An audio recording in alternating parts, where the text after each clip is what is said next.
We didn't do a lot of socializing because it was just the schedule. Grandpa worked.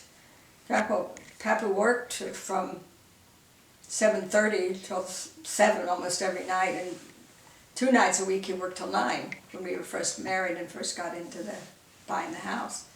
So I had did a lot by myself. Thank goodness I was an independent thinker, because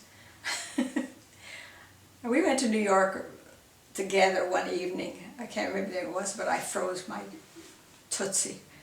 It was so cold and so windy, and I had a cashmere coat, but Frank had made me this cashmere coat. Now I killed myself that I didn't keep it, but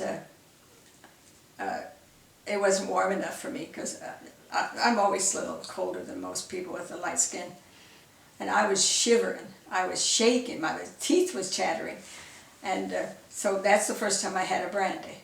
Roy said, well, we'll warm you up with some brandy. We were going to a show, I think, but we went, I don't remember the details of getting there, whether we drove or I guess we must have. So it was comfortable to go in those days. You didn't have so many people. I can't remember. I think it was when we went to see a course line. And we were probably in our 30s when we did that. And Genevieve and George used to go with us different places, the next door neighbors. And then George and Evelyn, or Evelyn and George Butler, belonged to the Elks up in Little Falls. And so they could have guests once in a while, and they would invite us to go with them, but we didn't care a lot for it. It was too much drinking. But the food was good. We went for special days like St. Patrick's Day and things like that, just to be supportive. But Roy never liked to go into, we belonged to the Optimist Club in Nutley for about 1.5 years or 2 years. And he didn't like the attitude of the people there. When it was always, he was scared.